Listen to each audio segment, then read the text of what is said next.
বাংলার ভোটার তালিকার সংশোধনে কি এবার কি তৎপরতা শুরু হলো? কারণ ভাতা বৃদ্ধির কথা ইতিমধ্যে জানানো হয়েছে এবং সেই মর্মে যে চিঠি বা প্রয়োজনীয় নথি তা ইতিমধ্যে কিন্তু এসে পৌঁছেছে। রাজ্যের মুখ্য নির্বাচনী আধিকারিকের কাছে ইতিমধ্যে সেই চিঠি এসে পৌঁছেছে জাতীয় নির্বাচন কমিশনের তরফ থেকে এবং এক লাফে এই ভাতা বৃদ্ধি প্রায় দ্বিগুণ করে দেওয়া হচ্ছে। এই বিষয় নিয়ে আমাদেরকে আরো আপডেট দেবেন আমাদের সঙ্গে অর্কদীপ্ত মুখোপাধ্যায় রয়েছেন আমাদের প্রতিনিধি টেলিফোন লাইনে। অর্কদীপ্ত, কি খবর পাওয়া যাচ্ছে? অত্যন্ত বড় খবর। দেখো, রাজ্যের মুখ্য নির্বাচনী আধিকারিককে চিঠি পাঠিয়েছে জাতীয় নির্বাচন কমিশন এবং তাতে পরিষ্কার বলে দেওয়া হয়েছে যে বিশেষ ভোটার তালিকা সংশোধন বা কমিশন নির্দেশিত যে কোনো বিশেষ কর্মসূচি করলে বুথ লেভেল অফিসাররা অতিরিক্ত 2000 টাকা পাবেন। এর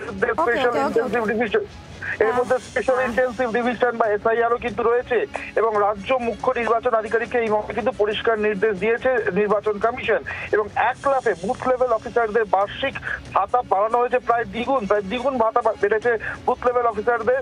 বুথ লেভেল অফিসাররা এবার বার্ষিক ভাতা পাবেন 12,000 টাকা, আগে যেটা 6,000 ছিল।